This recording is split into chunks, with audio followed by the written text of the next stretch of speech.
ada surga. Saya ingat beberapa tahun lalu saya ada berziarah, berkunjung kepada salah satu guru saya, Habibana Zain bin Smith, Madinah. Luas, luar biasa, ibadah luar biasa. Habis selesai baca zikirnya bersama dengan kami, kisah-kisah orang-orang soleh sama anak-anaknya. Ada tamu, beliau akan temuin tamu.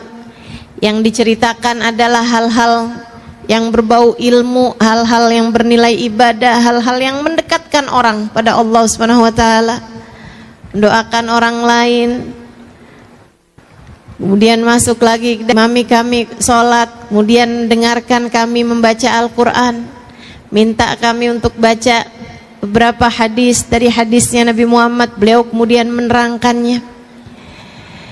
Dia bilang, saya kalau lagi bersama dengan ini, kalau kamu bisa hidup dengan cara seperti ini, kamu sudah akan berada dalam surga sebelum surga nantinya.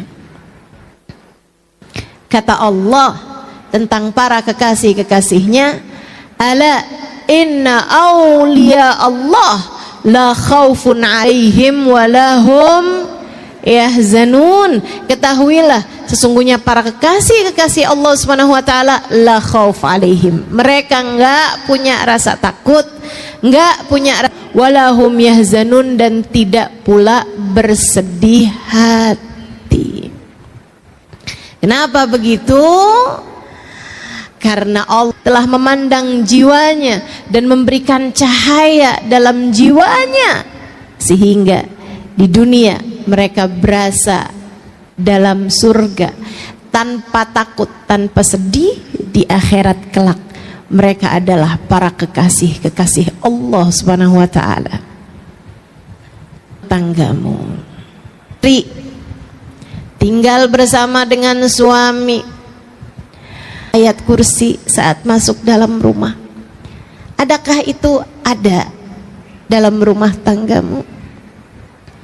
Ataukah semua orang yang ada di dalamnya seperti tidak peduli dengan urusan-urusan antara dia dengan Allah Subhanahu wa taala? Saudaraku sekalian saya muliakan, rumahmu ketika di dalamnya ada ayat-ayat Al-Quran yang dibaca akan menjadi penanda bagi para malaikat-malaikat untuk mendoakan rumah tangga mengingat Allah. Ada hati yang sedang tadabbur Al-Quran. Coba dilihat rumahmu gimana? Ada Qurannya apa enggak? Adakah anakmu membaca Al-Quran di dalam rumah? Enggak Ustazah, soalnya udah gede-gede sibuk sekolah. Bu, kalau kamu lihat anakmu sibuk-sibuk sampai lupa sama Quran, sebelum kamu ngomel-ngomel sama dia, kamu liatin diri kamu, sibukmu dengan apa? Sibukmu dengan apa?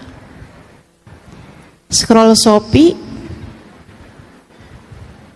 Sibukmu dengan apa? Al-Quran. Yuk, mulai kita baca. Nggak apa-apa, biar selembar, 2 lembar, nggak apa-apa. Sore baca apa? Malam sebelum tidur Al-Muluk. Itu sekurangnya ayat Al-Quran yang kita baca. Pagi baca surat Yasin. Kata Nabi, siapa yang kepengen urusannya dipermudah sepanjang hari, awalilah dengan baca surat Yasin. Terutama untukmu yang orang tuamu sudah berpulang ke rahmatullah, atau kaum kerabatmu sudah berpulang ke rahmatullah, pagi-pagi hari hadiahkan untuk mereka surat Yasin.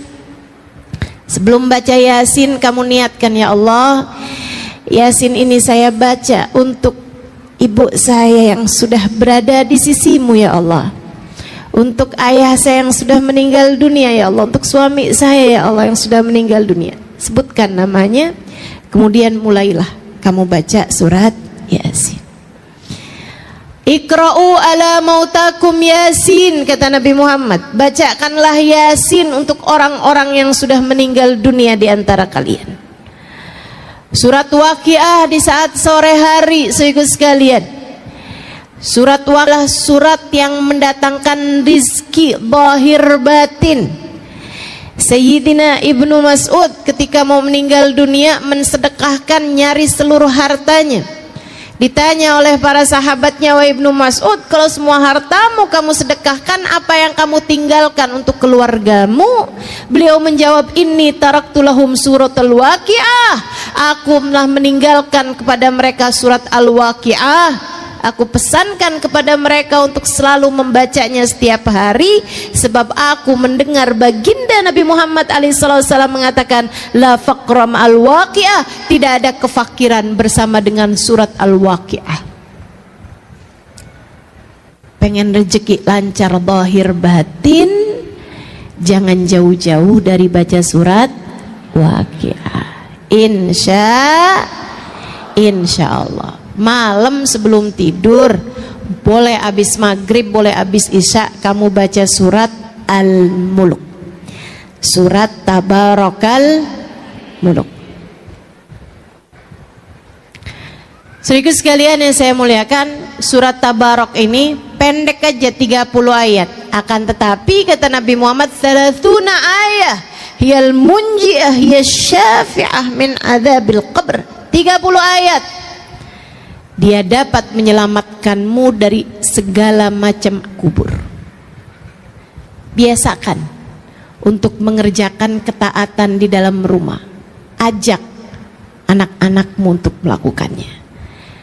Kasih tahu suamimu untuk dapat melakukannya.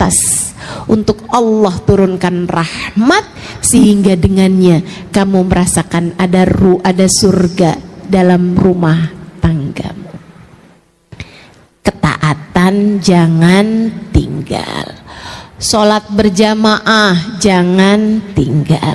Bu, saya ingat beberapa tahun yang lalu ketika tadi yang saya sampaikan, Habibana Zain bin Smith, guru saya di Madinah, beliau beberapa tahun yang silam masih sering berkunjung ke Indonesia bersama dengan istri beliau yang saat ini sudah meninggal dunia, almarhumah Hubabah Maryam, wanita bijaksana yang saya ceritakan juga di buku Bidadari Bumi yang kedua. Beliau, ibu-ibu saudaraku sekalian, dulu tuh kalau beliau datang ke Indonesia, saya kalau beliau ada di Indonesia kayak berasa ngantor sama beliau. Di pagi sampai sore gitu, sampai malam bahkan saya bersama dengan beliau. Saya menerjemahkan beliau, saya bicara dengan beliau seperti seorang anak yang sedang dididik oleh ibundanya. Alhamdulillah, rahmat Allah begitu besar buat saya. Hubah orang yang datang kepada beliau untuk semacam curhat. Kayak itu orang kalau ketemu beliau bawaan pengen curhat aja gitu. Sekarang saya tahu rasanya. Orang juga kalau ketemu saya bawaan kayak pengen curhat aja. Saya pernah telepon saya itu salah sambung. Maksudnya saya mau nelpon orang lain, ternyata kenanya orang lain. Orang yang saya salah sambung telepon itu aja curhat sama saya. Sama perempuan-perempuan yang kebanyakan menceritakan tentang rumah tangganya yang sudah seperti neraka. Bu, saya kasih tahu padamu, itu yang curhat-curhat, yang rumah tangganya berantakan, yang dalam rumah tangganya itu sudah hampir pecah karena sudah tidak ada lagi keharmonisan dalam rumah tangga, dengan segala macam keruwetan, permasalahannya, dari suami yang selingkuh, istri yang jatuh cinta dengan laki-laki yang lain, atau bahkan terjerumus kepada hal-hal yang dosa, atau suami yang kemudian jadi dekat dengan narkoba dan seterusnya. Permasalahan-permasalahan yang sangat banyak dalam rumah tangga membuat saya yang waktu itu baru menikah beberapa bulan jadi mikir gitu, apa nggak salah keputusan yang saya ambil ini ya. Saudara sekalian, namun subhanallah, dari setiap kali saya menerjemahkan Hubabah, karena masalahnya mereka curhat pakai bahasa Indonesia, Hubabahnya nggak ngerti bahasa Indonesia. Hubabah jawab pakai bahasa Arab, orang yang dicurhatin kagak ngerti. Jadinya mau nggak mau saya yang harus jadi penterjemahnya gitu. Saya terjemahkan kata per kata, bahkan saya terjemahkan kalimat per kalimat. Tiap Hubabah bisa saya ngomong langsung saya terjemahin, dia ngomong saya terjemahin gitu terus seperti itu. Sehingga sekalian saya muliakan, dari begitu banyak pertanyaan-pertanyaan yang ditanyakan balik oleh Hubabah, saya membuat satu kesimpulan. Ada satu pertanyaan yang selalu ditanyakan sama beliau, kalian di rumah sholat berjamaah apa enggak? Dan subhanallah, jawabannya selalu saja tidak. Bapak tanya balik, tapi kalian sholat? Jadi rupanya yang punya banyak permasalahan dalam rumah tangga adalah orang-orang yang di dalam rumahnya tidak ada sholat berjamaah, ada taat yang ditinggalkan. Sampai ketika saya sedang berduaan dengan beliau, dengan Hubabah Maryam, saya tanya, Hubabah, apa kaitan antara sholat berjamaah sama rumah tangga gitu? Kenapa setiap orang yang dalam rumah gitu? Kata Hubabah, ya Halimah, ma sami'ti qaul Rasulillah sallallahu alaihi wasallam, kamu nggak pernah dengar nak hadisnya Nabi Muhammad alaihi wasallam, la tusawwuna sufufakum aw la yakhtalifanna qulubakum, hendaklah kalian ratakan soft salat kalian atau akan bercerai-berai hati kalian. Jika soft tidak rata saja membuat hati bercerai-berai, bagaimana pula dengan yang tidak sholat berjamaah sekalian? Sholat berjamaah menyatukan hati. Kamu kalau kepengen rumah tanggamu berada dalam surganya, laksanakanlah sholat dengan berjamaah di dalam rumahmu itu. Insya niat apa enggak niat nih kira-kira? Mulai kapan sholat berjamaahnya? Sekarang. Insya Allah kerjain ya. Ustazah, suami saya kerja, ustazah. Nggak apa-apa, kerja, tapi di saat beliau berada dalam rumah, di saat dia sedang berada dalam rumah dan kamu juga sedang berada dalam rumah, maka kalian ngerjain sholatnya jangan masing-masing, jangan sendiri-sendiri, sholatlah dengan berjamaah. Faham? Suami saya sholatnya di masjid, ustazah. Oke, tapi kan biasanya biar bagaimanapun ada masanya ketika suami harus sholat di rumah, ya kan begitu? Nah, saat dia sedang mengerjakan sholatnya di rumah, kamu sholatlah dengan berjamaah bersama dengan dia. Itu maksud saya. Insya Allah. Jangan tinggal ketaatan. Ini syarat mutlak menghadirkan surga dalam rumah tanggamu. Yang kedua, tinggalkan dosa. Ustazah, saya sih bisa tinggalin dosa, ustazah, tapi suami saya enggak. Dia selalu saja mengerjakan dosa-dosa di dalam rumah tangga kami. Bu, mulailah dari dirimu sendiri dulu. Mulailah dari dirimu sendiri dulu. Tinggalin dosa-dosa. Saya nggak ngerjain dosa, ustazah. Yakin? Ngomelin suami kamu pikir bukan dosa? nilep duit suami ketika kamu lagi nyuci baju, terus nemu ternyata di saku bajunya ada uangnya, kamu pikir nggak dosa? Ustazah, emang itu dosa ya? Bukannya rezeki istri soleha? Yuk tinggalin dosa. Bu, saat kamu bohong, kamu pikir itu nggak dosa? Dosa.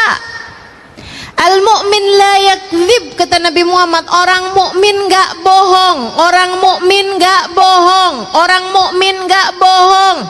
Saya ulang-ulangin ini ibu, orang mukmin nggak bohong. Sengaja saya ulangin terus, orang mukmin nggak bohong. Biar kamu ingat dalam pikiran kamu, orang mukmin nggak bohong.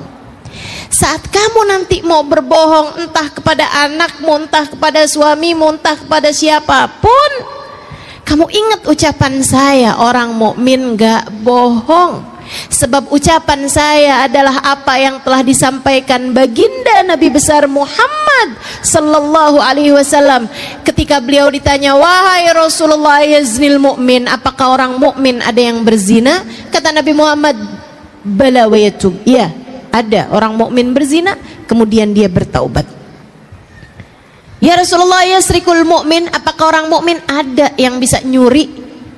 Ada, kata Nabi Muhammad, wa yatub, tapi kemudian dia bertaubat dari apa yang dia lakukan.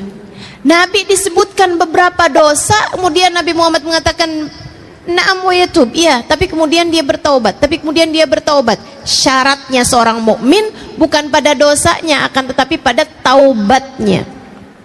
Bukan artinya, oh berarti nggak apa-apa ya Ustazah ngerjain perbuatan-perbuatan dosa. Bukan begitu. Akan tetapi orang mukmin mungkin pernah mengalami masa lalu yang kelam, akan tetapi kemudian dia bertaubat dari masa kelamnya tersebut. Ketika ditanya, ya Rasulullah, yakdzibul mu'min, apakah orang mukmin bisa berbohong? Nabi Muhammad mengatakan, la, al mu'min la yakdzib, enggak, orang mukmin enggak bohong. Kamu kapan terakhir kamu berbohong? Tadi pagi. Kapan terakhir kamu berbohong? Ibu-ibu saudaraku sekalian, saya muliakan, berapa banyak kebohongan yang telah kamu lakukan. Kamu kepengen rumah tanggamu berada dalam surganya, tinggalkan kebohongan. Jangan bohong. Jangan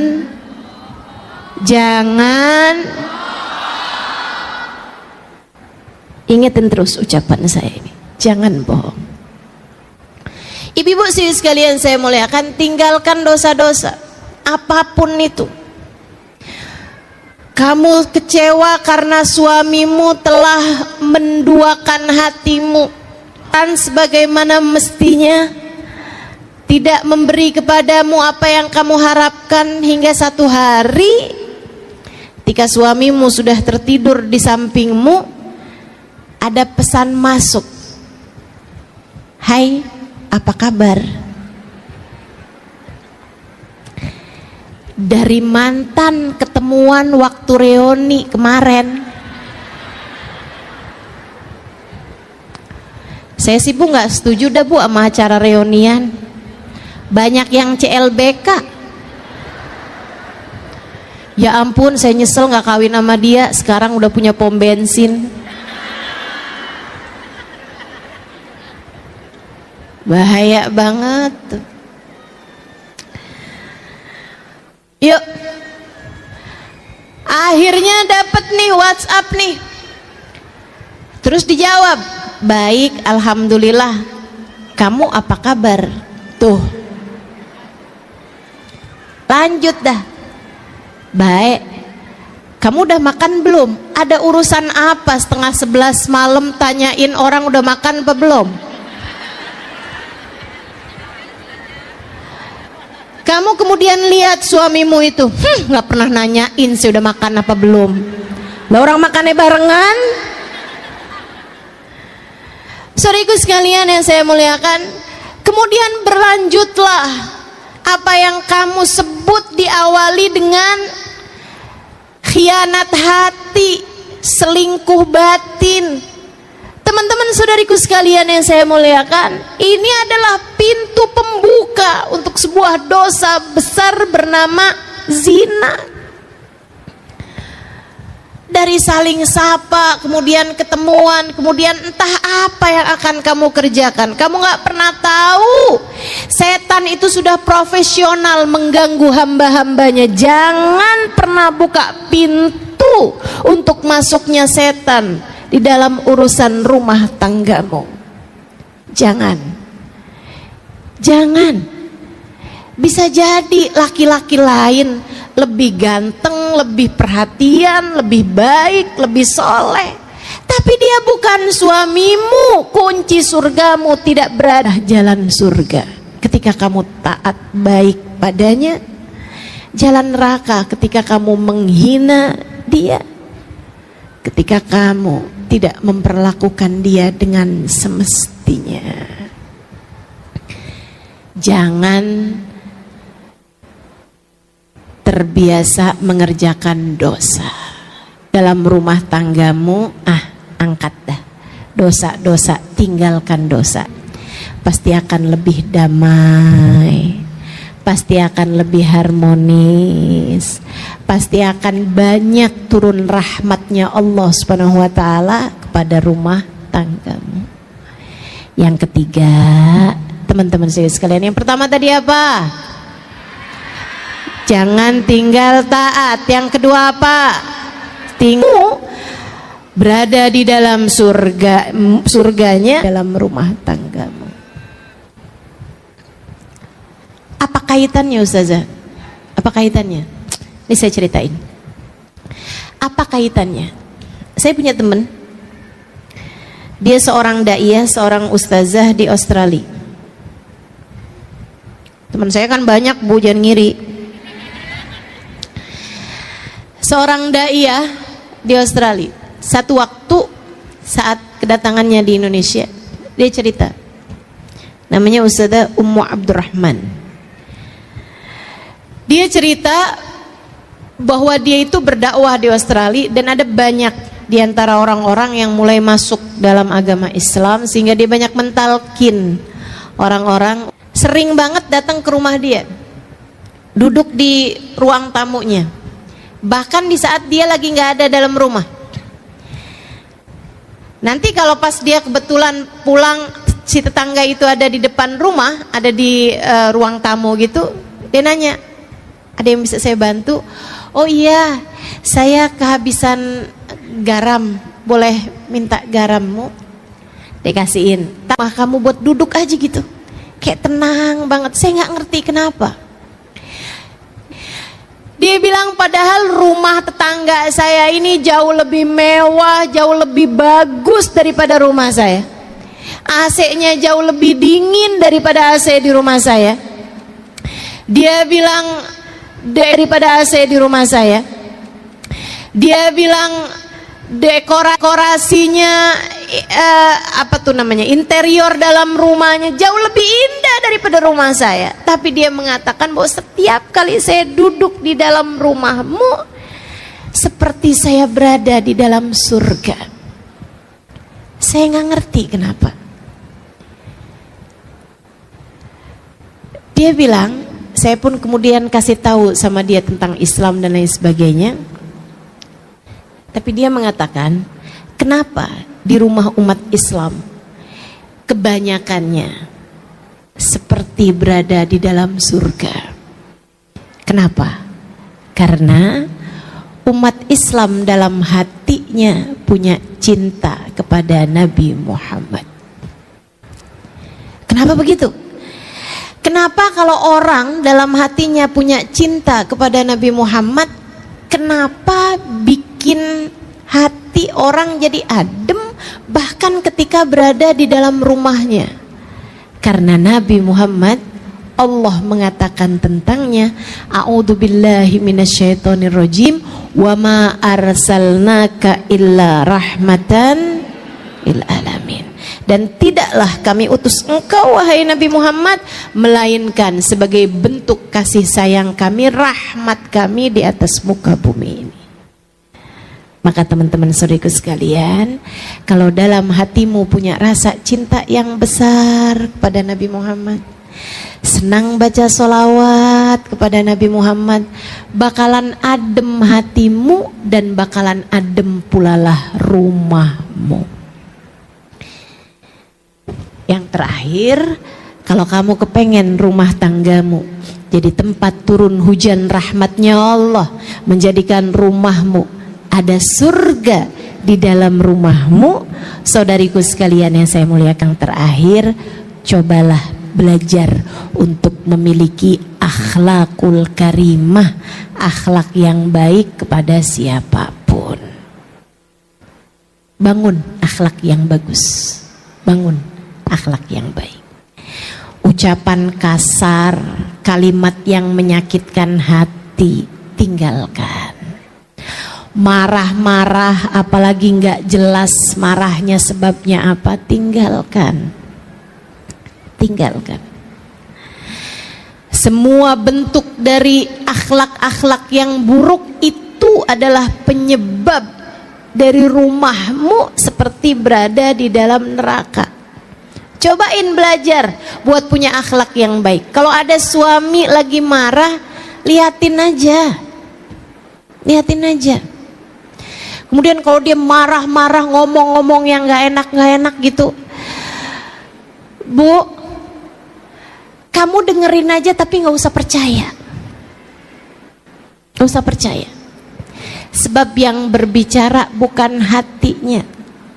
Yang berbicara adalah setan yang sedang menguasai hawa nafsunya. Kamu mau percaya sama setan? Enggak. Saya menuduh suami saya bohong, Ustazah. Suamimu mungkin enggak bohong, tapi yang sedang bohong adalah setan yang sedang menguasai suamimu. Buktinya, coba kamu ingetin betapa seringnya kamu habis marah-marah, habis itu kamu nyesel. Betul? Terus kamu bilang, maaf ya, saya tuh nggak ngomong dari hati saya. Betul? Dari mana tuh kamu ngomong? Dari hawa nafsu. Hawa nafsu kamu tuh. Kenapa kok bisa hawa nafsu kok lagi marah bisa ngomong sesuatu hal yang begitu menyakiti hati orang lain, begitu kasar, begitu keji? Karena orang kalau lagi marah hatinya dimain-mainkan sama setan, kata Nabi Muhammad, seperti anak kecil main-mainin bola. Seperti anak kecil main-main bola. Seperti itu pula lah setan ketika hati kamu lagi marah, dia main-mainkan hati kamu, masukkan hawa nafsu sehingga bikin kamu jadi marah-marah seperti itu. Enak rasanya? Enggak. Gak enak rasanya. Gak enak rasanya. Ustazah, tapi kok saya enak ya kalau habis marah-marah? Hati-hati. Kalau kamu merasa saya kok enak ya habis marah-marah, hati-hati. Jangan-jangan kamu sudah bukan lagi seseorang yang sedang dimain-mainkan hatinya oleh setan, melainkan kamu berubah jadi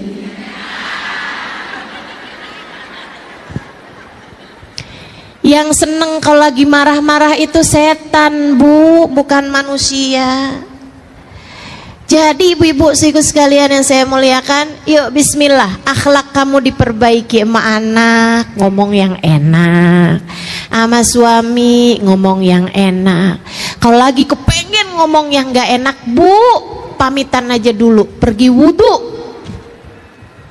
Kalau wudhu gak mempan juga pergi mandi. Kalau mandi nggak mempan juga berendam aja dulu. Ustazah bercanda enggak? Saya nggak bercanda. Saya nggak bercanda. Setan itu sesungguhnya kemarahan itu dari setan, dan setan itu terbuat dari api. Tidak ada yang dapat memadamkan api selain air. Maka apabila seseorang di antara kalian sedang marah, segeralah pergi berwudu. Kata Nabi begitu. Kata para ulama, kalau wudhu nggak mempan juga, mandi deh kamu. Adem. Kalau kamu udah selesai wudhu nih, kamu ketemuin anakmu, kamu ketemuin suamimu, liatin, udah lebih adem hatinya. Nah kalau belum adem juga, itu dia masuk lagi kamar mandi, mandi dulu aja. Tar tanyain sama suaminya, kamu katanya mau ngomong apaan? Tar, Mama katanya mau bicara sama saya. Mama mau ngomong apaan? Tar nak. Mamanya lagi berendam.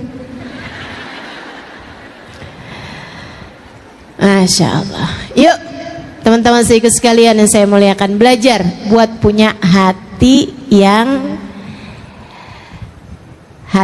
damai, akhlak yang karimah, berakhlak dengan akhlak yang baik. Kok saya susah banget ya Ustazah punya akhlak yang baik? Bu, kembali ke poin yang ketiga, deketi Nabi Muhammad. Kalau kamu berasa akhlak saya kok berantakan sekali, perlakuan saya mau orang kok bawaan pen marah-marah mulu, kesel mulu, sedih mulu gitu. Ibu-ibu sekalian saya muliakan, cobain buat lebih dekat sama Nabi Muhammad, banyakin baca sholawat. Fama min khuluqin fil bariyati mahmud illa wa huwa mutalaqan an zainil wujud. Tidak ada satu sifat terpuji di atas muka bumi ini melainkan semuanya bersumber dari Nabi besar Muhammad sallallahu alaihi wasallam. Lihatin, kalau kamu tambah dekat sama Nabi Muhammad, tambah cinta sama Nabi Muhammad, tambah sering baca sholawat sama Nabi Muhammad, tambah adem hatimu, tambah banyak rahmat yang turun pada hatimu, nanti lama-lama hatimu jadi semakin lembut sehingga akhlakmu jadi semakin mulia, insya. Keempat hal itu, kerjakan ketaatan, tinggalkan dosa-dosa di dalam rumah tanggamu. Kemudian yang ketiga, deketi baginda Nabi besar Muhammad sallallahu alaihi wasallam. Dengarkan lebih banyak kisah tentang Nabi Muhammad, dengarkan, hadiri majelis-majelis yang menjadikanmu lebih berasa dekat dengan Nabi Muhammad. Kemudian yang keempatnya, milikilah akhlak yang terpuji. Keempat hal tersebut jika ada di dalam rumah tanggamu akan menjadi surga sebelum surga nantinya. Allah akan turunkan rasa cinta antara suami sama istri, rasa cinta antara orang tua sama anak, rasa cinta antara saudara sama saudaranya, rasa cinta antara teman sama temennya, sahabat-sahabatnya, rasa saling cinta antara tetangga sama tetangganya, rasa saling hormat antara orang-orang di sekelilingnya. Semuanya menjadi sebuah kesatuan hati, menjadi hati yang saling terpaut satu sama lain, tempat turun hujan rahmat Allah Subhanahu wa taala di atas muka bumi ini insyaallah. Semoga rumahmu menjadi rumah tempat turun hujan rahmat Allah di atas muka bumi ini. Ala hadhihi niyah wa bikulli niyatin. Hari Jumat, hari pilihan Allah Subhanahu wa taala, hari yang disukai Allah Subhanahu wa taala jalla jalaluhu wa ta'ala azamatuh. Karenanya sebagai umat Islam kita diminta secara khusus, sebagai umat Nabi Muhammad, di Jumat nih hadiah Allah buat Nabi Muhammad, dilipat gandakan amal-amal ibadah. Karenanya sebagai umatnya Nabi Muhammad, hari Jumat ada amalan yang sangat baik dilakukan. Assalamualaikum warahmatullahi wabarakatuh. Alhamdulillah, wassalatu wassalamu ala rasulillah Muhammad ibn Abdillah wa ala alihi wa sahbihi wa man wala. Subhanaka la ilma lana illa ma 'allamtana innaka antal alimul hakim. Rabbi syrah li sadri wa yassir li amri wahlul 'uqdatan min lisani yafqahu qawli, amma ba'du. Baik, sebelum kita mulai, kita akan baca niat belajar bersama-sama. Mudah-mudahan ilmunya nanti sekali lagi jadi ilmu yang manfaat buat kita sekalian. Bismillahirrahmanirrahim.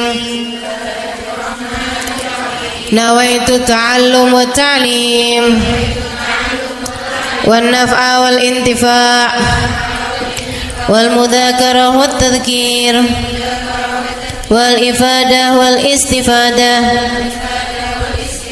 wal hidza ala tamassuk bi kitabillah wa sunnati rasulillah sallallahu alaihi wa alihi wasallam wa du'a ila al huda wa dilalata ala al khair ابتغاء مرضاته وقربه وثوابه وحسن الخاتمة مع اللطف والعافية وصلاح العاقبة برحمتك يا أرحم الراحمين. إلى حضرة النبي محمد صلى الله عليه وسلم وآله وصحبه وأزواجه وذريته وأهل بيته وسلم وجميع الأنبياء والمرسلين والكل أجمعين أن الله يغفر لهم ويرحمهم ويعلي درجاتهم في الجنة وينفعنا ببركاتهم وأسرارهم وأنوارهم وعلومهم ونفعاتهم في الدين والدنيا والآخرة. الفاتحة. Baca bersama-sama. A'udzu billahi minasyaitonir rajim. Bismillahirrahmanirrahim. Alhamdulillahi rabbil alamin. Arrahmanir rahim. Maliki yaumiddin. Iyyaka na'budu wa iyyaka nasta'in. Ihdinas siratal mustaqim. Siratal ladzina an'amta 'alaihim ghairil maghdubi 'alaihim waladdallin. Amin. Taqabbalallah minna wa minkum, taqabbal ya karim. Amalan kalau dikerjakan hari Jumat berlipat ganda 10 kali lipat. Itu kata Nabi kita Muhammad sallallahu alaihi wa ala alihi wasallam. Karenanya nih, hadir maulid di sini nih 1 kali kayak hadir maulid 10 kali. Amalan-amalan dilakukan pada hari Jumat berlipat-lipat ganda. Hari Jumat, hari pilihan Allah Subhanahu wa taala, hari yang disukai Allah Subhanahu wa taala jalla jalaluh wa ta'ala azamatuh. Karenanya sebagai umat Islam kita diminta secara khusus sebagai umat Nabi Muhammad. Di Jumat nih hadiah Allah buat Nabi Muhammad. Dilipat gandakan amal-amal ibadah. Karenanya sebagai umatnya Nabi Muhammad, hari Jumat ada amalan yang sangat baik dilakukan pada malam dan hari Jumat ini. Nabi Muhammad mengatakan, "Aktsiru minas salati alayya fil lailatil gharra wal yaumil azhar." Kata Nabi, perbanyaklah bersolawat kepadaku pada malam yang benderang, bercahaya, dan juga pada siang hari yang terang benderang. Apa itu Rasul? Malam hari yang terang, siang hari yang terang. Itu malam dan siang apa? Apa yang mataharinya paling cetar membahana gitu? Atau malam purnama gitu? Atau bagaimana? Kata Nabi Muhammad, pada malam Jumat dan pada hari Jumat. Ini yang sekarang kita berada. Disunahkan, dianjurkan, direkomendasikan kita umat Islam untuk secara khusus memperbanyak bersolawat kepada Nabi besar Muhammad. Maka kita hadir pada maulid hari ini, pagi ini, mudah-mudahan dapat banyak keberkahan. Karena dalam maulid tuh per berapa baca solawat, sekian baca solawat, dikit-dikit solawatan, kan begitu. Alhamdulillah. Solawatan itu sendiri teman-teman saya sekalian merupakan cara kita menyambungkan diri dengan Nabi besar Muhammad. Fadilahnya banyak banget. Fadilahnya banyak banget. Solawatan itu banyak banget. Semua yang kamu perlukan, semua yang kamu idam-idamkan, semua yang kamu harapkan, dunia hingga akhirat ada dalam keberkahan, ada dalam fadilah bersolawat kepada Nabi besar Muhammad sallallahu alaihi wasallam. Setara vitamin kalau saya lihat-lihatin. Solawat itu setara vitamin. Kalau buat badan nih, solawat itu sama dengan vitamin. Vitamin itu orang sehat bagus, orang sakit bagus, orang baru habis sakit bagus. Orang kalau sehat perlu banyak vitamin, untuk menjaga kesehatannya.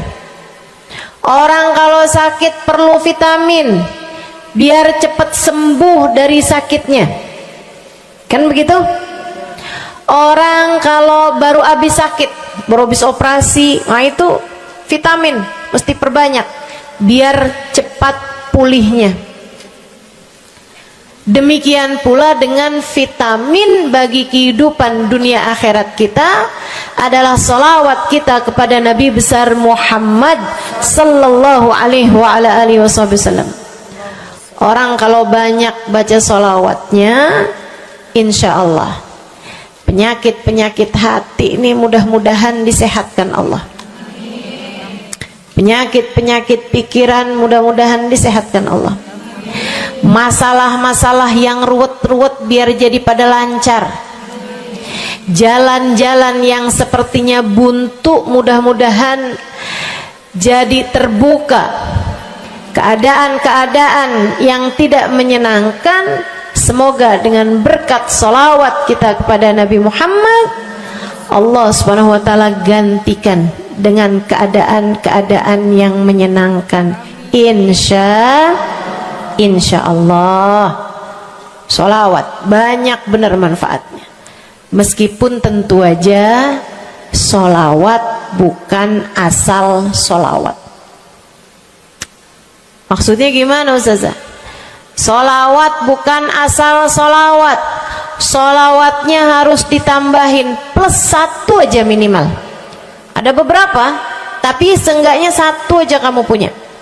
Sholawat ditambah cinta sama Nabi Muhammad. Sholawat tambah cinta sama Nabi Muhammad. Sholawat yang ketika kamu membacanya diiringi rasa rindu kepada Nabi besar Muhammad. Bukan asal sholawatan kamu sambil nonton sinetron, Allahumma sholli ala Muhammad, Allahumma sholli ala Muhammad, Allahumma sholli ala Muhammad, Allahumma sholli ala Muhammad, Allahumma sholli ala Muhammad. Enggak gitu. Nah gitu. Sholawat diiringi rasa cinta, diiringi rasa rindu kepada Nabi besar Muhammad sallallahu alaihi wasallam. Itu yang diharapkan untuk dilakukan, sehingga dengan cara itu fadilah-fadilah sholawat yang banyak insya Allah Allah subhanahu wa ta'ala raihkan buat kita. Apa aja? Yuk saya mau ngasih tahu beberapa di antaranya. Banyak masalahnya, saya mau nyebutin beberapa aja di antaranya. 1, sholawat itu adalah amal ibadah kita yang tidak diwajibkan khusyuk, tidak wajib tahu artinya satu persatu. Jadi andai pun kita membacanya karena riya sekalipun, riya nih mau pamer, misalnya gitu ya, biar orang tahu suara saya bagus.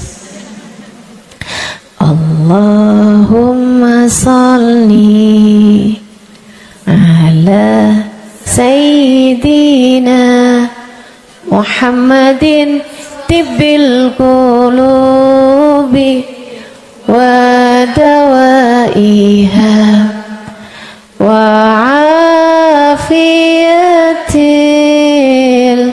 abdani wa shifaiha wa nuril absari wa diyaiha wa ala alihi wa sahbihi wasallim. Suara saya bagus apa enggak? Bagus. Saya tadi berasa suara saya bagus, pas dengerin ibu-ibu kayak lebih bagus deh. Misalnya andai saya membaca sholawat sementara hati saya nggak murni, akan tetapi ada riak-riaknya. Hati saya nggak murni bener-bener nyari ridho Allah, akan tetapi masih ada kayak biar orang tahu saya rajin sholawatan, biar orang tahu nih saya sering bersolawatan, biar suami saya tahu nggak bawel mulu. Allahumma sholli ala sayyidina Muhammadin tibil qulub. Kamu tuh dari tadi nonton aja Allahumma sholli ala sayyidina Muhammadin tibil qulub. Misal gitu ya. Pokoknya yang namanya sholawat itu andai pun dibaca tanpa kehusyuan dan ada riyaknya sekalipun, itu masih mungkin untuk diterima sama Allah. Katanya Imam Syafi'i alaihi ridwanullah, Imam Syafi'i radhiyallahu ta'ala anhu wa ardhah, beliau mengatakan kullu amal ibni adam bainal qabuli wa raddiha illa salatu ala al-habibi Muhammadi fa innaha maqbulatun hatman bighairi taraddudi. Semua amal ibadahnya manusia nih ada yang diterima, ada yang ditolak. Amalan kita nih ada yang diterima, ada yang ditolak. Amalan dari orang Islam yang hatinya punya cinta sama Nabi Muhammad, amalan dari orang Islam yang hatinya punya cinta sama Nabi Muhammad. Sebab kalau hati udah nggak ada cinta-cintanya sama Nabi Muhammad, bahkan Islam pun sulit untuk dia pertahankan. Sebab syahadat tak hanya berisi la ilaha illallah, melainkan juga berisi Muhammad Rasulullah. Kata Imam Syafi'i, kullu amal ibni adam bainal qabuli wa raddiha. Semua amal ibadahnya umat nih ada yang diterima, ada yang ditolak. Illa salatu alal habibi Muhammadi, selain salawat kepada Nabi Muhammad. Fa innaha maqbulah, karena sungguhnya salawat itu akan diterima oleh Allah hatman bighairi taraddudi, secara pasti tanpa ada keraguan-raguan.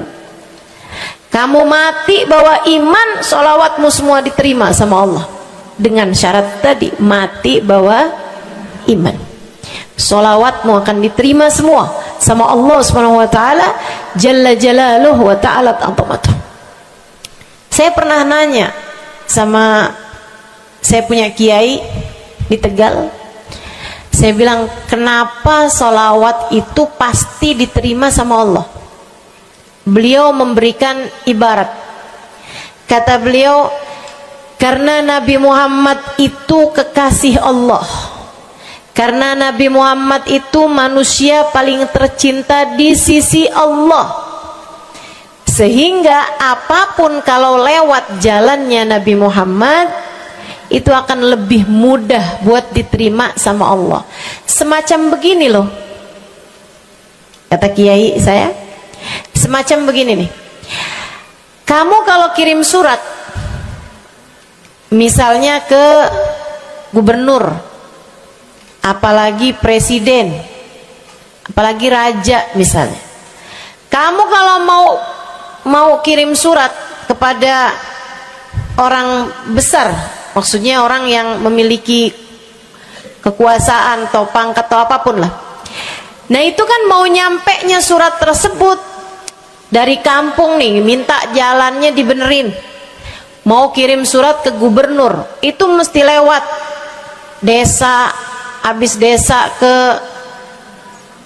kecamatan, habis kecamatan, kabupaten, habis kabupaten, baru kemudian melewati banyak-banyak pintu untuk bisa surat tersebut sampai. Itu pun begitu nyampe ke gubernur belum tentu dibaca, betul? Kalaupun dibaca belum tentu dibalas, betul? Kalaupun dibalas belum tentu apa yang kamu harapkan dilaksanakan. Akan tetapi kalau kamu punya jalur khusus, kenal sama anaknya gubernur, bahkan bukan cuman kenal, kamu dekat, apalagi jika bukan hanya dekat tapi kamu disayang sama anak gubernur. Kamu kalau lagi mau benerin jalan nih, mau ngomong sama gubernur, kamu bikin surat, kamu kasihin surat tersebut lewat anaknya. Tolong dong sampein sama bapak, jalanan nih rusak, Susah banget kita padahal mau bikin maulid nih. Sian nanti Ustazah Halimah susah masuknya. Misal gitu kan.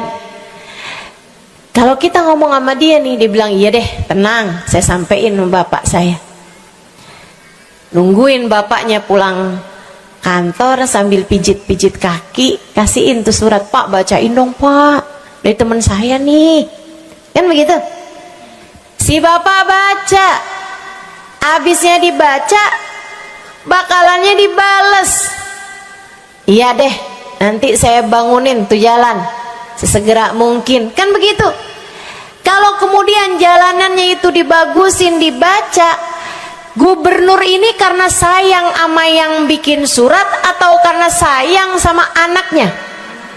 Karena sayang sama anaknya.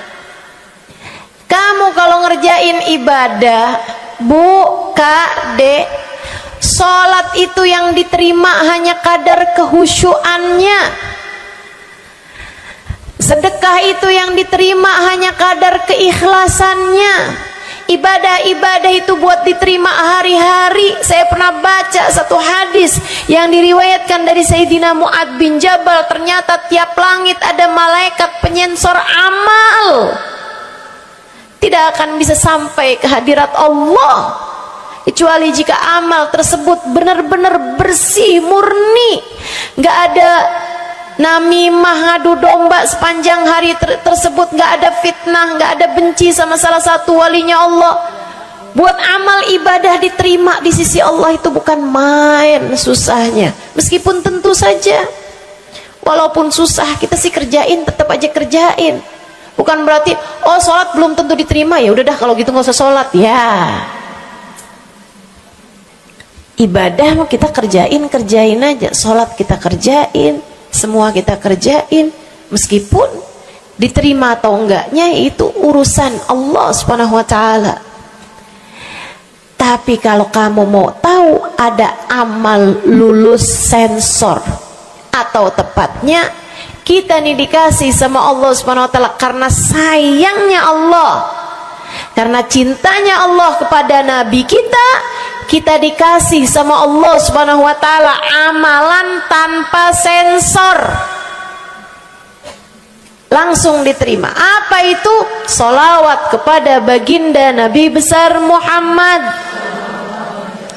Fa innaha maqbulatun hatman bighairi taraddudi. Sungguhnya sholawat kepada Nabi Muhammad pasti akan diterima Allah Subhanahu wa taala tanpa ada keraguan-raguan. Allah terima sholawat karena cintanya Allah, sayangnya Allah kepada manusia yang kamu bacakan sholawat untuknya, yaitu baginda Nabi besar Muhammad sallallahu alaihi wasallam. Rahmatullah, hubballah, karamatullah ila man yusalli alaih, la ila man yusalli minhu.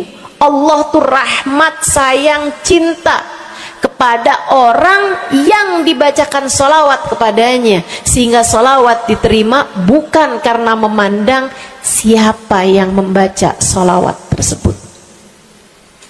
Makanya saya sering sholawatan, saya senang sholawatan, saya senang sholawatan, saya senang hadir majelis maulid, saya senang baca maulid, saya senang qiyam bersama-sama. Kenapa? Karena ini adalah amalan yang kayaknya paling pantas buat kita lakukan. Allah kalau mau lihat pelaku amal dulu baru diterima amalnya, waduh, kayaknya nggak lulus sensor nih. Allah kalau mau lihat hati kita dulu, keadaan kita dulu, baru menerima amal ibadah, ya Allah, belum tentu ada amal ibadah saya yang layak diterima oleh Allah. Tapi kita punya sholawat, alhamdulillah. Ada dalil nggak tuh Ustazah sampai sholawat itu semuanya diterima sama Allah tuh? Dalilnya dari mana? Karena nih di negeri kita nih ada, saya pernah dengar Ustazah, di kampung kami ada orang-orang yang jadi anggota GAS. Apa itu GAS? Gerakan anti sholawat. Lah, serem bener. Ada lagi namain dirinya GAM. Apa saya bilang? Gerakan Anti Maulid. Ya, saya dengernya kesian bener, kesian bener. Lantas dia mau menghadap Allah bawa amal bekal apa? Bukankah sholawat adalah amalan kita umat Islam yang ketika melakukannya Allah tidak peduli siapa yang membaca sholawat, yang Allah pedulikan adalah kekasih hatinya, kekasih Allah yang dikirimkan sholawat kepadanya, yang disolawatinnya yaitu Nabi besar Muhammad alaihissalam. Dalilnya hadisnya Nabi Muhammad sallallahu alaihi wasallam.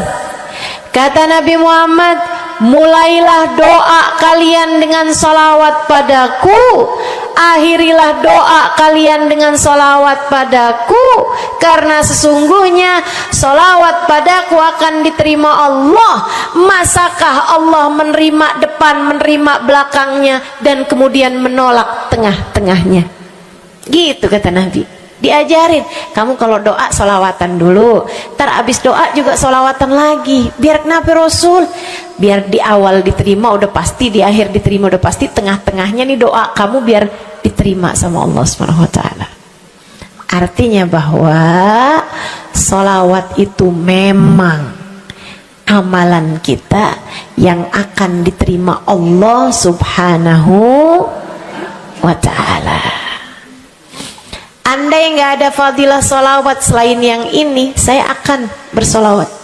Andai nggak ada fadilah lain nih, nggak ada. Solawat tuh fadilahnya cuma amal ibadah yang diterima sama Allah. Saya mau kerjain, karena nggak gampang mau nyari amal ibadah yang kita pantas diterima oleh Allah Subhanahu Wa Taala. Bu, solatmu seberapa mampu buat khusyuk?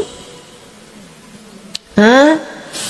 Lagi sholat, ada tetangga ketuk pintu, dibukain sama anak kita. Itu sebelum dibukain hati kita, ya ampun pada kemana sini? Gak dibuka-buka tuh siapa lagi yang datang? Kita udah sampai yang Bismillahirrahmanirrahim, sampai kita keras-kerasin, kagak juga ada yang bukain pintunya. Udah berisik sholat kita, Bu. Baca apaan, yang kita inget apaan? Habis dibukain pintu diomongin, iya nih mau ngundang tangga belakang rumah nih, mau nyunatin anaknya. Nanti hari Minggu jam 8 pagi, iya ada pengajian, undang kiai dari kampung sebelah. Itu semuanya informasi yang disampaikan nama tuh tamu, kita dengar semua. Sampai udah mikir mau ngamplop berapa enaknya ya. Panjang bener, betul begitu? Pakai baju yang mana ya? Betul begitu? Berisik. Ustazah kok tahu? Iya, nah saya juga gitu. Sholat kita masih bising, sholat kita masih berisik. Rasanya masih belum pantas sholat kita ini untuk bawa kita menuju surga. Belum pantas rasanya sholat kita ini untuk kita haturkan kepada Allah Subhanahu wa ta'ala. Sholat kita ini belum layak diterima, bagaimana mungkin untuk dibalas? Diterima aja masih belum pantas. Katanya Sayyidina Hasan Al-Basri alaihi ridwanullah, salah la tahdur fiha al-qalb fahiya ila al-uquba asra. Salat yang hati kamu nggak hadir di dalamnya lebih mendekatkanmu kepada azabnya Allah Subhanahu wa taala. Naudzubillah min dzalik. Gimana nih modelannya? Gak bisa kita andalkan sholat kita, meskipun tentu saja kita tetap harus sholat. Jangan tinggal sholat. Ninggal sholat tuh kayak lagi gunting-guntingin tali yang antara kita dengan Nabi Muhammad. Kita nih sama Allah dikasih banyak tali nih.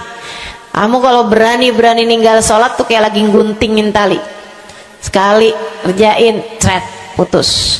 Sekali lagi ngerjain, cret, putus. Ada beberapa tali, udah tuh.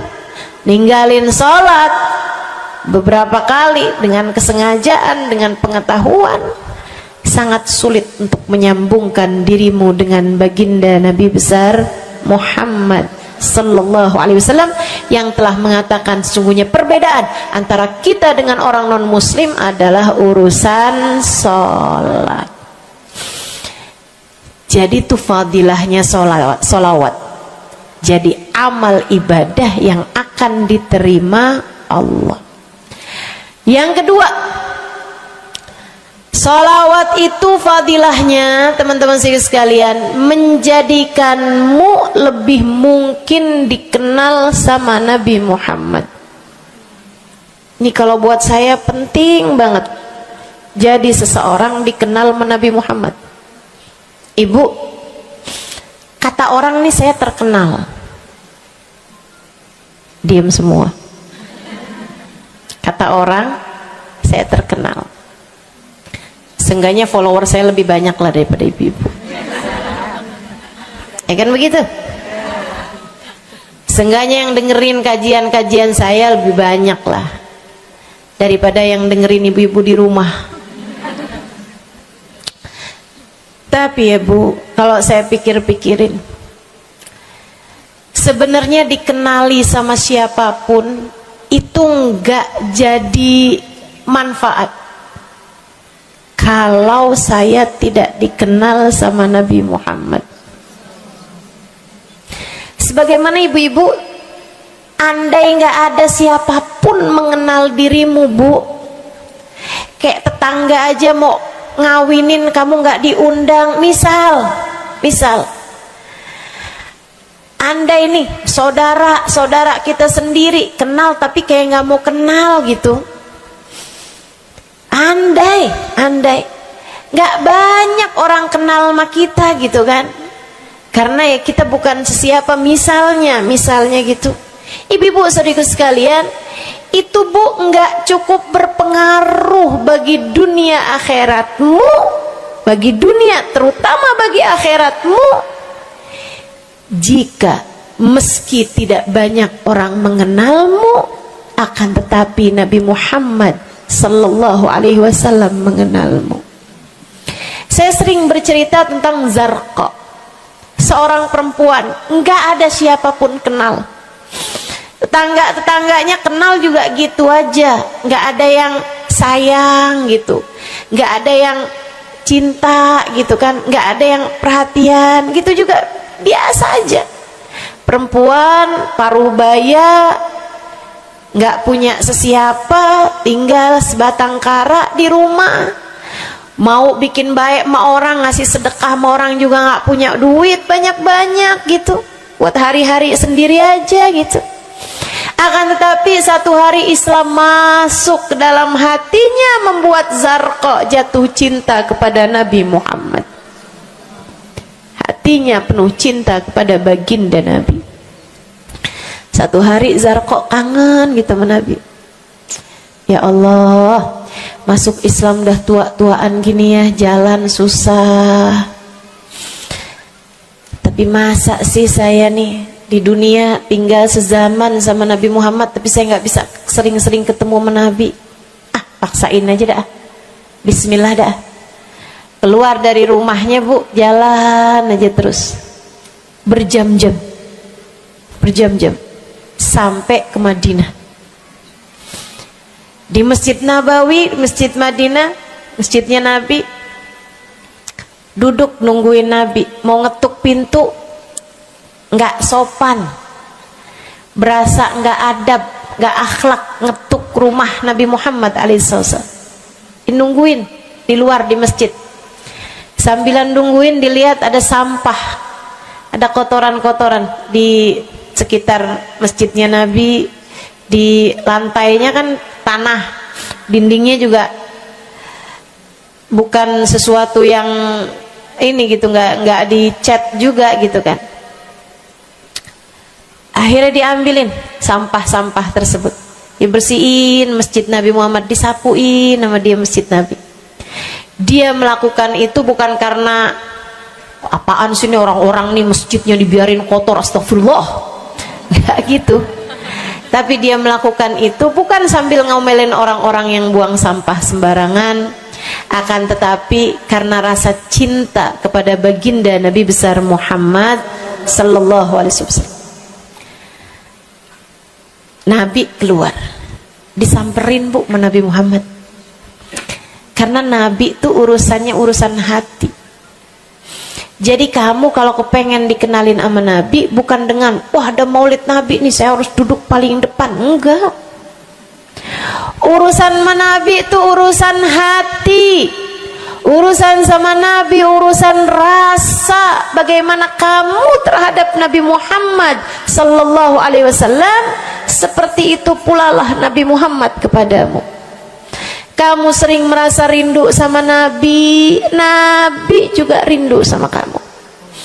Kamu sering ingat sama Nabi Muhammad, Nabi juga sering ingat sama kamu. Tapi kalau kamu lupa sama Nabi Muhammad, kalaupun lagi dengerin kajian tentang Nabi Muhammad, bosen Nabi Muhammad mulu yang diceritain, astagfirullah.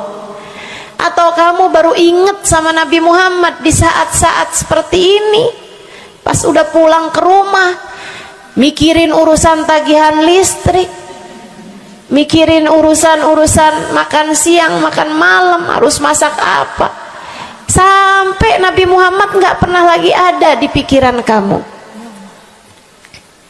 Kalau seperti itu jangan salahkan siapa-siapa.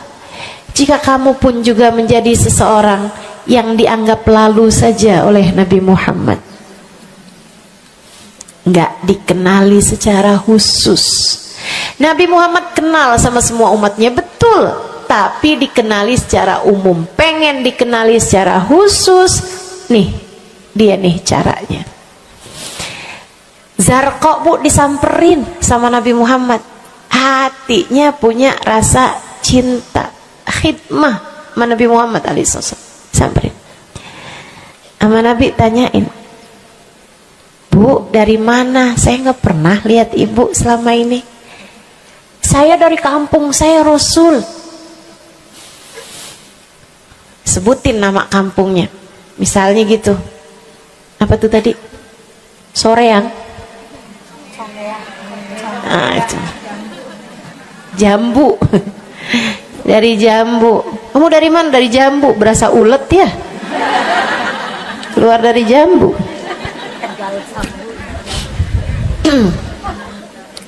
Saudara sekalian, Nabi kemudian bilang, dia bilang nih si Zarqa, nama saya Zarqa Rasul, saya dari kampung. Oh, datang ke sini nih jalan kaki Rasul. Wah, kesini mau nyapu? Enggak Rasul, ingin bertemu denganmu, tapi betulan aja Rasul sambilan nungguin sambil nyapu. Oh, makasih ya Bu ya, makasih. Didoain sama Nabi Muhammad. Waduh, Zarqa girang, seneng banget. Seneng banget. Makasih Rasul pulang. Tuh, penuh hatinya dengan rasa cinta, penuh hatinya dengan rasa rindu pulang. Berapa hari kemudian, aduh datang kangen lagi nih, kuota cinta yang udah asalnya penuh habis lagi nih, berangkat lagi. Kali ini niat bawa sapu, bawa lap, nyapuin rumah masjid Nabi, nyapuin, bersihin barang-barang di tempat Nabi. Terus begitu berkali-kali. Satu waktu Nabi Muhammad kehilangan dia. Kok lama nggak pernah kelihatan. Habis selesai sholat, Nabi Muhammad berdiri. Kata Nabi Muhammad, man minkum ra'a Zarqa. Siapa di antara kalian yang lihat Zarqa? Itu sahabat saling toleh menolong. Zarqa siapa sih? Zarqa siapa sih? Kagak ada yang kenal.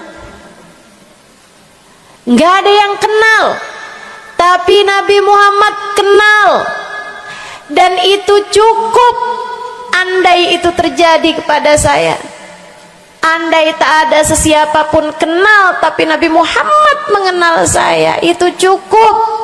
Saya harus sampaikan kepadamu ibu-ibu, adik-adik, teman-temanku, saudariku sekalian, andai di dunia ini tak ada banyak orang yang mau kenal denganmu, tapi Nabi Muhammad kenal denganmu, itu cukup untukmu.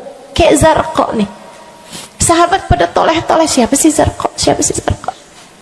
Nabi Muhammad bilang, itu loh Zarqa yang suka datang terus nyapu-nyapu masjid kita. Oh, itu Zarqa namanya. Nggak pada tahu, karena nganggep lalu aja, sambil lalu aja liatnya. Minkum ra'az Zarqa, kata Nabi, siapa di antara kalian yang lihat Zarqa? Ada sahabat belakang angkat tangan.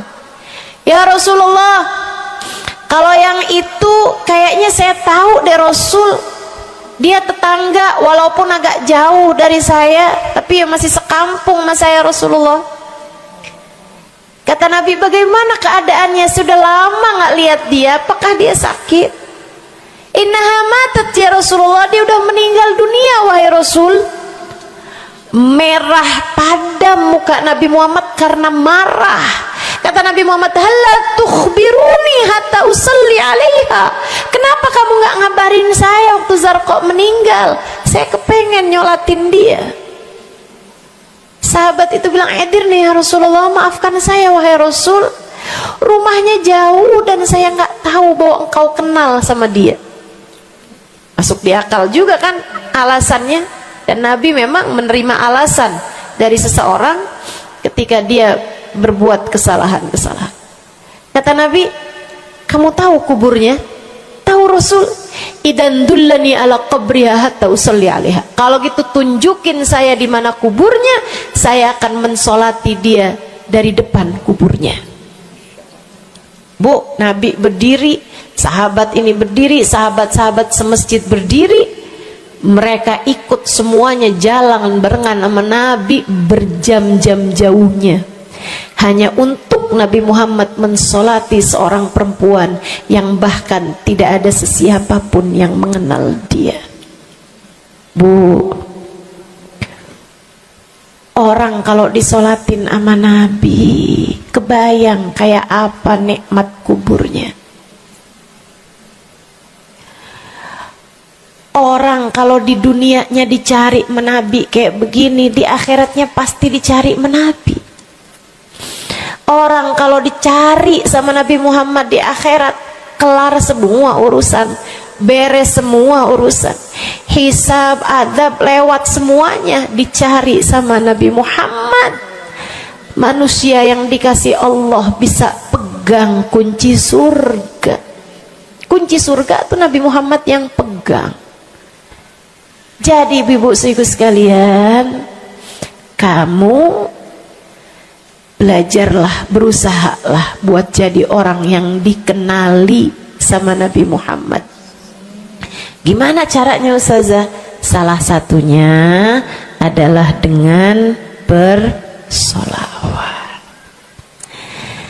Saya dapat satu cerita dari guru saya, Sayyidil Habib Umar bin Hafiz. Kata Habib Umar, ada seseorang satu malam bermimpi Nabi Muhammad SAW.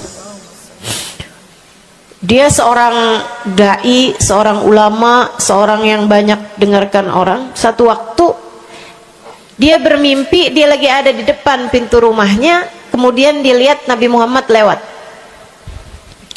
Dia panggil, ya Rasulullah. Nabinya nggak noleh, jalan aja terus. Kebangun dari tidurnya, seneng impi Nabi, tapi sedih karena dalam mimpinya Nabi Muhammad tidak menoleh kepadanya. Besok harinya dia datang kepada gurunya. Walaupun ulama kan punya guru, malah kita curiga kalau ada ulama nggak punya guru. Nih ilmunya nyambungnya kemana? Nah, ilmu yang benar itu pasti punya sambungan. Ilmu kita nih, ilmu dari Nabi Muhammad, itu pasti ada sambungannya kepada Nabi Muhammad alaihissalam. Gurunya nyambung ke gurunya sampai kepada Nabi Muhammad sallallahu alaihi wasallam. Akhirnya dia datang kepada gurunya, ya Syekh, ra'aitul barihah Rasulullah sallallahu alaihi wasallam. Syekh, tadi malam nih saya ngimpi Nabi Muhammad. Nabi Muhammad lewat depan saya, fanadaituhu, saya panggil Nabi Muhammad, falam yujibni, tapi Nabi Muhammad tidak menjawab panggilan saya. Sedih banget saya, Syekh, kenapa ya Nabi Muhammad gak noleh saya panggil. Syekhnya bilang, fa innahu lam ya'rifka ba'd, Nabi gak mau noleh sama kamu karena Nabi Muhammad gak cukup kenal sama kamu. Gimana cara saya biar dikenali sama Nabi Muhammad? Syekh tersebut menjawab, akfir minas salati alaih, perbanyaklah membaca salawat kepada Nabi Muhammad. Baik Syekh. Jadi murid nih, dikasih tahu sekali langsung kerjain. Tiap hari baca salawat, selain agar dia jadi tambah dekat, tambah kenal dan dikenali sama Nabi Muhammad SAW. Dia baca sholawat bukan biar tanah cepat laku. Dia baca sholawat bukan karena bosan menjomblo biar jodoh cepat datang. Bukan. Dia baca sholawat hanya karena ingin semakin dekat dengan Nabi besar Muhammad. Tuh cobain. Kamu kalau baca sholawat gak usah ada niat-niatan yang lain. Sholawat biar dicinta sama suami lah. Kamu baca sholawat itu mestinya biar dicinta sama Nabi, bukan biar dicinta sama orang lain. Nah, itu kan kayak mendekati seseorang padahal pengen dicinta sama orang lain, kan aneh. Kalau kamu pengen dicintanya sama orang lain, ya udah deketinnya dia dah, bukan deketin Nabi gitu, kayak semacam agak kurang adab ya pada Nabi Muhammad alaihissalam. Dia banyak baca sholawat sampai sebulan, 2 bulan, 3 bulan, 4 bulan, 5 bulan, karena segala sesuatu tuh nggak instan. Beberapa waktu yang cukup lama dia kembali bermimpi Nabi besar Muhammad. Mimpinya persis sama tuh kayak yang tadi. Dia lihat Nabi Muhammad lewat di depannya. Dipanggil Nabi Muhammad, ya Rasulullah. Nabi berhenti, noleh dengan seluruh tubuhnya. Assalamualaikum warahmatullahi wabarakatuh ya Rasulullah. Nabi Muhammad menjawab, waalaikumsalam warahmatullahi wabarakatuh. Dalam mimpinya dia sekalian nanya sama Nabi, ya Rasulullah, dulu saya bermimpi yang sama denganmu wahai Rasul, sama dengan sekarang wahai Rasul. Aku memanggilmu akan tapi engkau tidak menjawab panggilanku.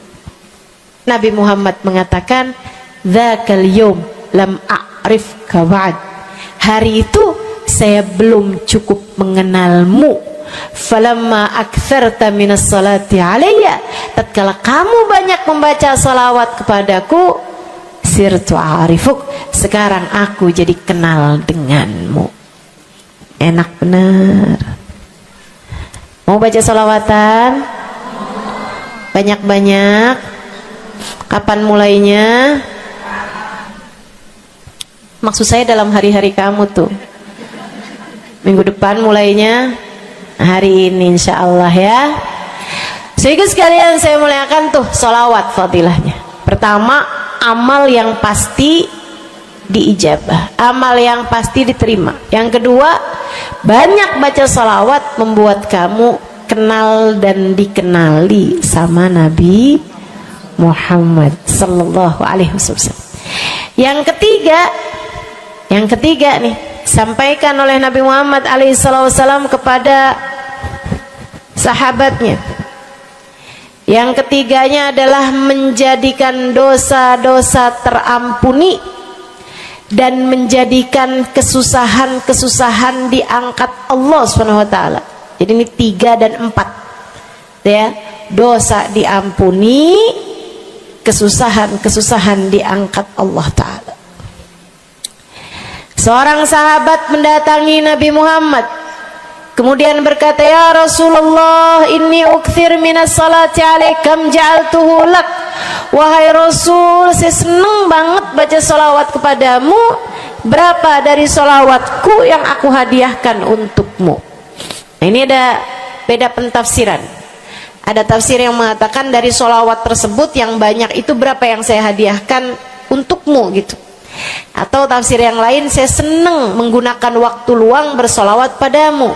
Berapa dari waktu luang saya gunakan bersolawat padamu? Kata Nabi Muhammad, terserah kamu. Dia bilang, kalau gitu Rasul 1/3, 1/4 dari solawat saya hadiahkan untukmu. Khair, kata Nabi. Fa in zitta fahuwa khairun lak. Kalau kamu tambahin lebih bagus lagi. Idan fathuluth. Kalau gitu 1/3 deh Rasul. 1/3 dari solawat saya hadiahkan untukmu. Khair, kata Nabi. Fa in zitta fahuwa khairun lak. Kalau kamu tambahin lebih bagus lagi. Idan fanisif. Kalau gitu 1/2. Setengah wahai Rasul, setengah dari